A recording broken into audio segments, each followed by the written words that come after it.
कहते पुत्र, पिता वाला गुण पुत्र में होता है। अब मैं हाथ नहीं उठवाऊंगा, लेकिन मुझे लग रहा है कि यहाँ यादवों की संख्या ज्यादा होगी सरकार कथा सुनने वालों में। शायद ऐसा मेरा अनुमान है सरकार, मैं एक दिन नहीं कहता कि यही सही है। हाँ, यदोस्य धर्मशीलस्य, कहा महाराज यदु धर्मात्मा थे, नितराम मुनि सत्तम तत्रांशेन अवतीर्णस्य विष्णु वीरानि संशय। कहा तो यदु के वंश में स्वयं भगवान पुत्र बने उनके, क्यों? यदु के वंश में परमात्मा है, इतना धर्मात्मा यदुकुल था। कहा बिल्कुल सरकार बहुत धर्मात्मा। कहा मुझे जरा विस्तार से एक कथा सुनाओ। अवतीर्य यदोर वंशे भगवान भूत भावन, अवतीर्य यदोर वंशे भगवान भूत भावन, विद्वान यानि विश्वात्मा तान्नो पद विश्वतरा, अवतीर्य यदोर वंशे भगवान भूत भावन, अवतीर्य यदोर वंशे भगवान भूत भावन। ये महाराज यदु के वंश में भगवान ने अवतार लेकर के क्या क्या किया, कृतवान यान, जो भी किया हो भगवान ने, तान नौबत विस्तारात, मुझे विस्तार से बताइए। और तरह तरह के मेरे मन में प्रश्न है। कहा क्या? कहा जैसे एक प्रश्न तो यह है कि भगवान धरती पर क्यों आता है और कब आता है। एक बात निवेदन करो, आप अच्छे श्रोता दिखाई दे रहे हो, इतिहास तो बहुत जानते हो, लेकिन एकाग्र होकर अगर सुनो तब शायद कुछ विवेचना करो। परमात्मा धरती पर कब आता है और क्यों आता है, पहला प्रश्न। और दूसरा प्रश्न, ममता। अच्छा, ममता किसे कहते हैं आप लोग जानते हैं? अरे ममता किसी बिटिया का नाम नहीं, ममता जो एक भाव है मन का ना, हाँ? प्रेम से जोड़कर लोग दिखाते हैं, लेकिन ममता माने प्रेम नहीं होता। समझा दूं, ऐसे गौ माता को देखा है जब उनका नवजात शिशु है, जल्दी में गौ माता ने बच्चा पैदा किया हो, आपने देखा है ऐसे बच्चे को? देखा होगा। उसके शरीर पे इतने कचरे लगे होते हैं कि छूने में घिन आती है ना। लेकिन जब वही बच्चा 1-2 दिन का हो जाता है, नहा धो लेता है, कितना प्यारा लगता है। आप पकड़ के उसका मुंह चूम जाते हो, कितना अच्छा लगता है। लेकिन जब पैदा हुआ था तब नहीं छू रहे थे, घिन लग रही थी ना। लेकिन क्या गौ माता ने भी बच्चे से यह कहा कि जाओ नहा के आओ तब दूध पिलाऊंगी? नहीं, चाट चाट के सारी गंदगी खत्म कर दिया है मां ने। ये ममता है, ये मां की ममता है, ये बच्चलता है। चाट चाट के बच्चे की सारी गंदगी खत्म कर दिया, इसीलिए उसे मां कहते हैं। क्या? मां। और मां की गोद में बैठने का कितना आनंद है, कितना सुख है। आपसे बताऊं, हमारे भगवान कन्हैया ने गुरुदेव गर्गाचार्य से कहा सरकार मेरा भेद मत खोलो। कहा क्यों? कहा अगर मैया मुझको भगवान मान लेगी तो मंदिर में बैठा के पूजा करेगी। एक बात बता दो गुरुजी, मैया की गोद में बैठने पर मुझको जो सुख मिल रहा है वो सुख मुझे स्वर्ग में और उस वैकुंठ में सिंहासन पर बैठने पर कभी नहीं मिला है, कभी नहीं मिला। माँ की गोद है। एक कवि ने बड़ी प्यारी बात लिखी महाराज जी कि मजा आता था तालाबों में छिछली मारते रहना। आप लोगों ने कभी तालाब में छिछली मारा है कि नहीं? नहीं मारा, नहीं जानते। ऐसे पहले जो मिट्टी का घर हुआ करता था, खपड़ा से खाया जाए। जब हम लोग छोटे रहते, मेरा घर तो तालाब के बगल में है, कोई खपड़वा लेते तो ऐसे पनिया के ऊपर फेंकते थे तो तैरते हुए आगे बढ़ता था और बड़ा मजा आता था। और बरसात के महीने में जब पानी खूब बरसता, दरवाजे पे पानी बुड़ जाता तो हम लोग कागज की नैया बना के तैराया करते थे। गजब आनंद आता था, कहा मजा आता था तालाबों में छिछली मारते रहना, और मजा आता था नावे कागजों की डालते रहना। वो हर एक पल सताता है कि बचपन याद आता है, वो हर एक पल सताता है कि बचपन याद आता है। अरे मजा आता था माँ की गोद में किलकारते रहना, मजा आता था माँ की गोद में किलकारते रहना। भगवान कहते हैं माँ की गोद में जो सुख मिलता है वो और कहीं नहीं मिलता, और माँ के आंचल में मुंह छुपाने का जो सुख है वह सुख भी और कहीं नहीं मिलता। लेकिन सरकार, एक निवेदन करूं, एक जगह लिखा था माँ के आंचल में मुंह छुपाने का सुख आने वाली पीढ़ी नहीं पाएगी। क्या लिखा था? माँ के आंचल में मुंह छुपाने का सुख आने वाली पीढ़ी नहीं पाएगी, क्योंकि जीन्स वाली माँ आंचल कहां से लाएगी? अब तो आंचल खत्म होता जा रहा है, जीन्स वाली माँ आंचल कहां से लाएगी? आपसे निवेदन करो, माँ ममता का मूर्त रूप है, इसलिए उसे माँ कहा जाता है। क्या कहा जाता है? माँ। अच्छा, यही माँ शब्दवा अगर 2 बार लिख दिया जाए बगल बगल तो क्या हो जाएगा? माँ माँ माँ माँ। माँ में एक ही म है और मामा में 2 म है। इसका मतलब क्या है? माँ अपने बच्चे को जितना प्यार दुलार देती है उसका 2 प्यार मामा से भांजे को मिलता है। तभी तो माँ में 1 म है और मामा में 2 म है।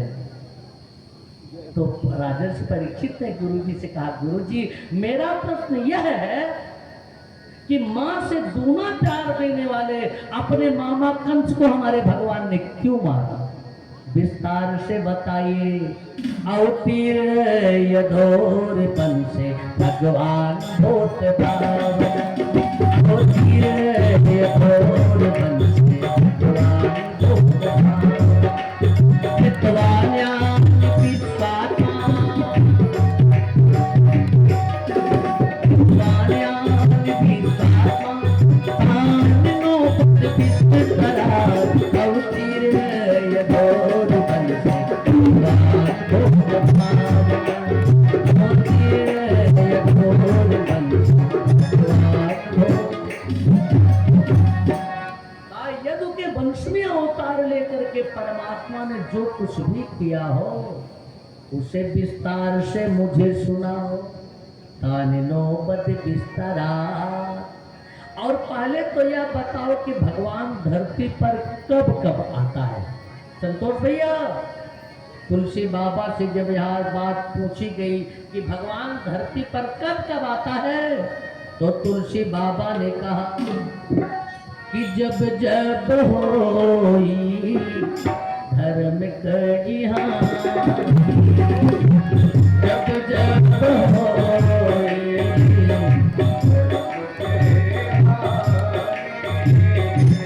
जब जब होई धर्म कई हानि,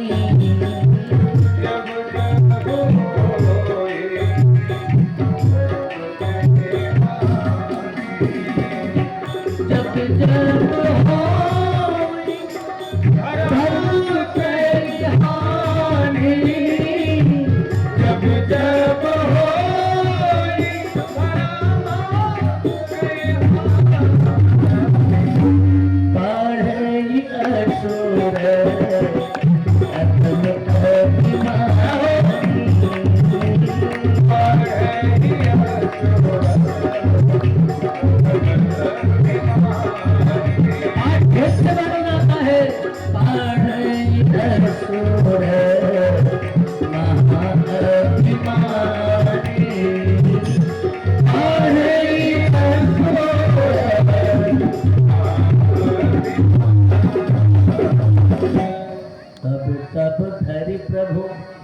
विविध शरीरा, हरहि कृपा निधि सज्जन पीरा।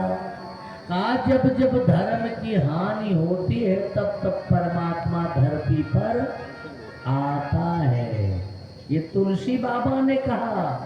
तो व्यास जी से किसी ने पूछा कि आप बताओ भगवान कब कब आता है। तो व्यास जी ने कहा चलो भगवान ही से पूछ लेते हैं कि आप कब कब आते हो। वो कहाँ मिलेंगे। वो अर्जुन को गीता का उपदेश कर रहे हैं ना। अर्जुन से पूछवा लिया आप कब कब आते हो। कन्हैया ने बताया कब कब आता हूँ। यदा यदा ही धर्मश ग्लानिर्भवतु भारत, यदा यदा ही धर्मश, यदा यदा ही धर्मश ग्लानिर्भवतु भारत।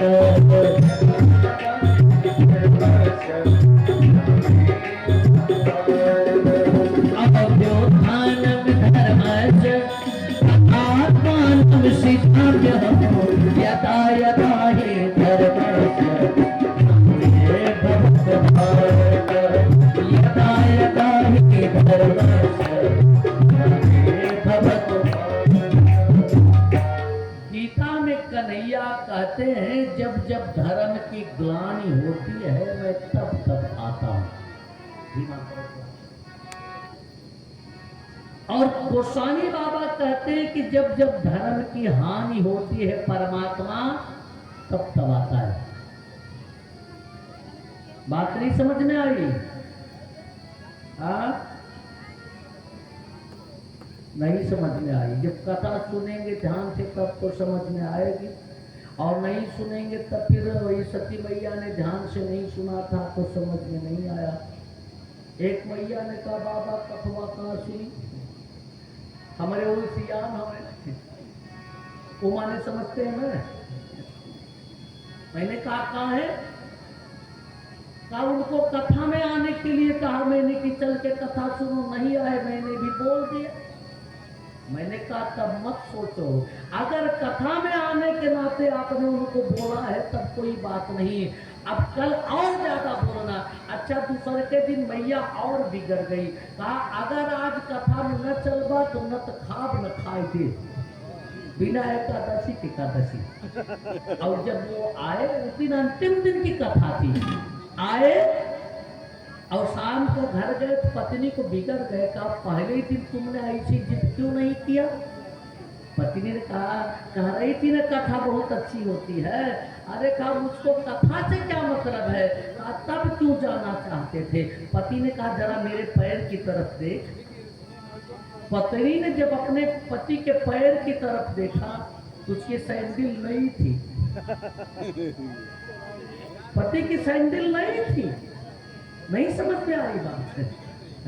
कथा में आया था पुरान की छोड़ के नई की पहन के चला गया।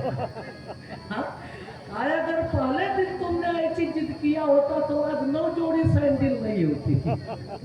लेकिन यहाँ की बात नहीं, कहीं और की है। आपसे निवेदन करो, तुलसी बाबा ने कहा जब जब धर्म की हानि होती है परमात्मा तब तब आता है। और व्यास जी ने कहा जब जब धर्म की ग्लानि होती है परमात्मा तब तब आता है। हानि और ग्लानि में बड़ा अंतर है।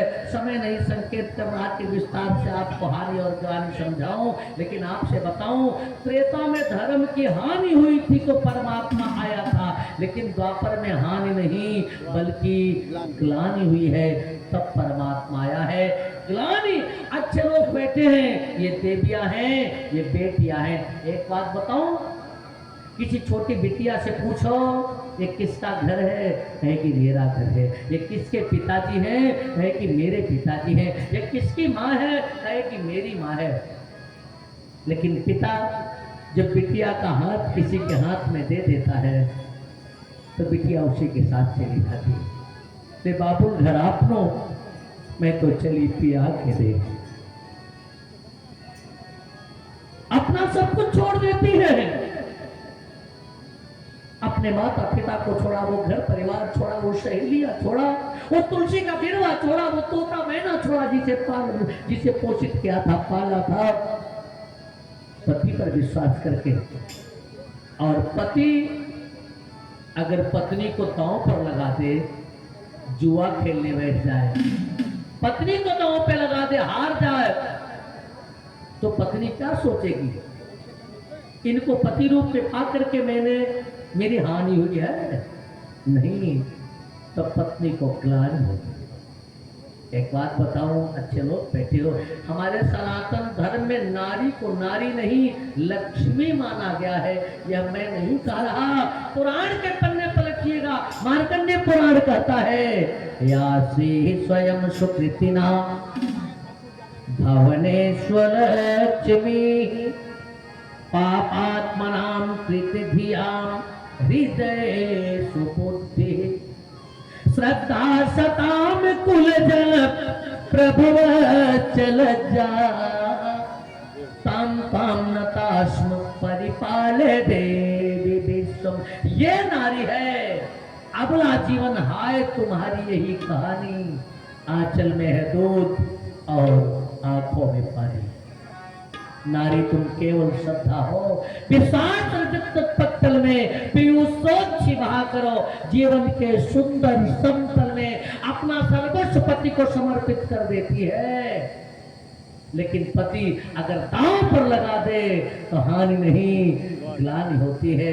द्वापर में यही हुआ, द्रौपदी के एक नहीं 5 पति थे, दांव पर लगा।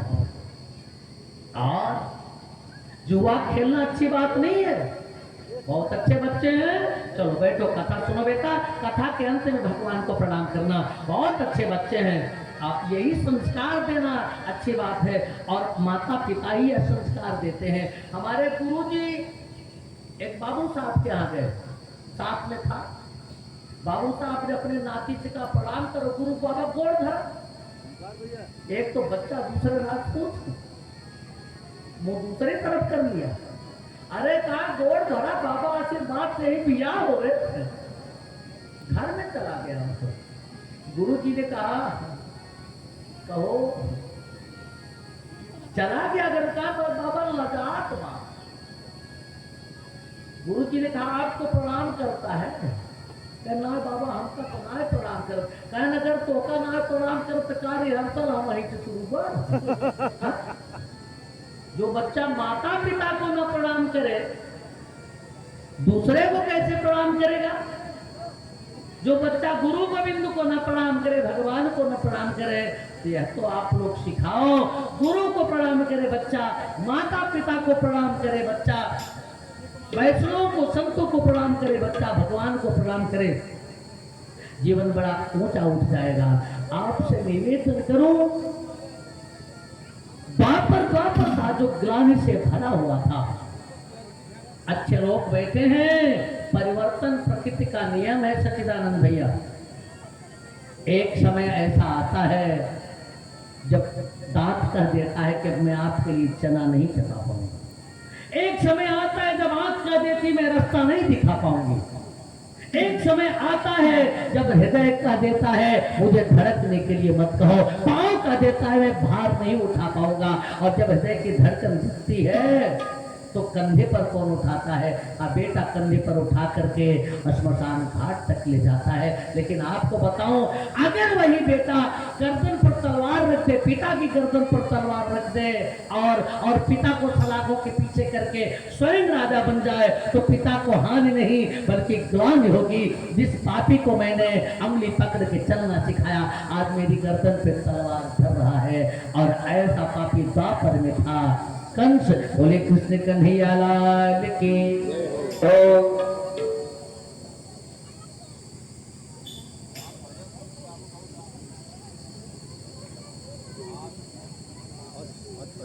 बोले कृष्ण कन्हैया लाल की। गोविंद बोले हरि गोपाल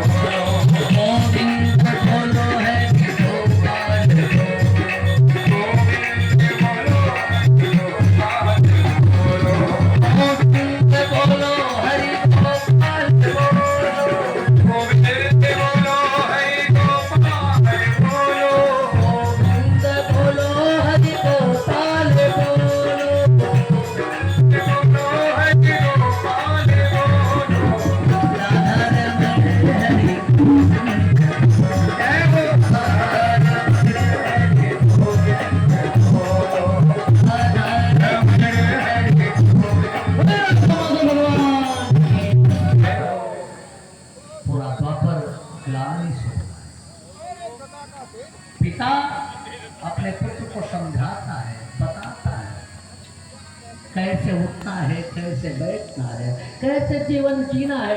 एक दिन महाराज कृष्ण अपने पुत्र कंस को समझा रहे थे, देख कंस, मेरे बाद तू राजा होगा, तो राजा और प्रजा के बीच पिता और पुत्र का संबंध होता है, और जिस राजा के शासनकाल में प्रजा दुखी होती है उस राजा को नरक में जाना पड़ता है। प्रजा नाम समलम भूंगते, वह राजा प्रजा का पाप भक्षण करता है। कंस ने पिता की गर्दन पे तलवार धर दिया, कहा बुढ़ऊ लगता है बुद्धि बिगड़ गई है, अब राजा राज करने के लायक नहीं हो, चलो जेल में चलो।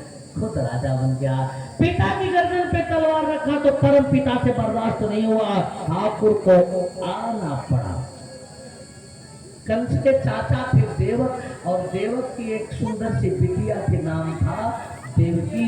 देवकी का विवाह तय किया। ये तो बच्चों को नीचे उतारो, थोड़ा सा डिस्टर्ब करते हैं ना, नीचे जाओ बेटा, नीचे जाओ, नीचे जाओ, डिस्टर्ब करते हैं।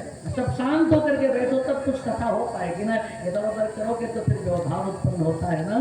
बोले कृष्ण कन्हैया लाल की जय हो, भक्त प्रतिपाल की जय हो, गोविंद बोलो हरि गोपाल बोलो, गोविंद बोलो हरि गोपाल बोलो, गोविंद बोलो हरि गोपाल बोलो, गोविंद बोलो हरि गोपाल बोलो, गोविंद बोलो हरि गोपाल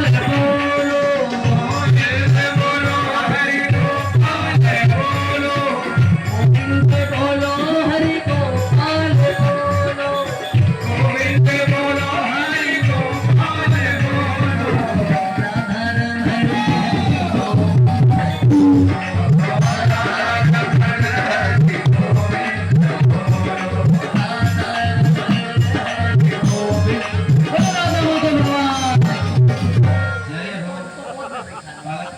जब उत्सव होता है, जब उत्सव आए ना भगवान का प्रकट तो उसमें सब लोग खूब धूमे से नाचे थे, तो सभी लोग नाचिएगा गाइएगा ना।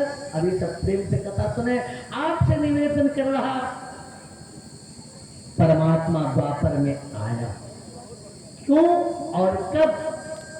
कहा महाराज देवक की कन्या देवकी की शादी जब कंस ने रचाया और देवकी को पहुंचाने जाने लगा तो आकाशवाणी हुई, एक कंस, जिस बहन को इतने प्यार के साथ तो पहुंचाने जा रहा है किसी का 8वां लाल तेरा काल होगा। पति प्रग्रहण कंसमाभास शरीरवा अशास्तामष्टमो गर्भो हंतायाम बहसे बुध, ये अबुध, ये मूर्ख, इसी का 8वां लाल तेरा काल होगा। अर्थात कंस ने सोचा देवकी का 8वां लाल मेरा काल होगा तो देवकी की ही गर्दन काट के झंझट खत्म कर दूं। जब बांसुरी नहीं रहेगा तो फिर बांसुरी कहां से बनेगी। लेकिन वाह, वसुदेव जी बीच में आए और कंस को एक वचन दिया कि देवकी का हर पुत्र मैं आपको दे दूंगा, आपकी जो इच्छा हो सो करना। कंस जानता था वसुदेव झूठ नहीं बोलते, कहा जाओ, चले गए। और जब पहला पुत्र हुआ, कीर्तिमान नाम था, तो वचन के अनुसार वसुदेव कंस की सभा में लेकर के पहुंचे, महाराज देवकी का प्रथम पुत्र मैं आपकी सेवा में लाया हूं। कंस को दया आ गई, सोचा खतरा मुझे 8वें से है और यह पहला ही है, सा लेकर के जाओ इसे। अच्छा वर्णन आता है कि देवर्षि नारद पूछकर एक कमल 8 दल का कमल घुमा करके दिखा दिए कि पहला भी 8वां हो सकता है और 8वां भी पहला हो सकता है। कंस से रहा नहीं गया, तुरंत वसुदेव को पकड़वा के मंगवाया और बच्चे का पांव पकड़ के सिरा पर पटक दिया। उस नवजात शिशु के चीथड़े बिखर गए। धरती का आप नहीं बर्दाश्त नहीं कर पाई इस अपराध को। अच्छा देवकी को भी पकड़वा के मंगवाया। अब देवकी और वसुदेव दोनों को बंदी गृह में रख दिया। दूसरा पुत्र हुआ, उसका भी वध कर दिया। तीसरा पुत्र हुआ, उसका भी वध कर दिया। चौथा, पांचवा, छठा और 7वीं बार स्वयं भगवान शेष ही देवकी के गर्भ में आए तो भगवान ने अपनी योग माया को बुलाया और उनसे एक निवेदन किया, ये दुर्गा मैया देवत्याज फिरे गर्भम शेषाख्यम धाम मामकम तत्सन्निकृच रोहिणी जा उदरे सन्निवेश। आज देवकी के पेट से इस बच्चे को निकाल करके वसुदेव की दूसरी पत्नी रोहिणी के गर्भ में स्थापित कर दो। अच्छा, वसुदेव की कई पत्नियां थी आचार्य जी, देवकी, रोहिणी, पैरवी, मदिरा, इला, रोचना, भद्रा, ये तो वसुदेव की पत्नियां थी और कंस के दर से बाबा नंद के यहाँ रह रही थी। तो भगवान की योग माया ने देवकी के पेट से कन्या निकाला और रोहिणी के पेट में ले जाकर के स्थापित कर दिया। और भगवान ने एक बात और कहा था कि तुम नंद की पत्नी यशोदा के पेट से कन्या के रूप में पैदा हो जाना, बाकी सारी बातें मैं संभाल लूंगा। तो वह योग माया यशोदा के गर्भ में प्रवेश कर ली। अब इधर 8वीं बार स्वयं भगवान ही देवकी के गर्भ में पधारे तो कंस ने जेल का ताला बड़ा कर दिया, चौकीदारों को सावधान कर दिया कि जैसे ही बच्चा पैदा हो बिना विलंब किए तुरंत मुझे सूचना दीजिएगा। और हुआ वही। धीरे धीरे समय आगे बढ़ने लगा। भादों का महीना आ गया, एक एक दिन आगे बढ़ने लगा।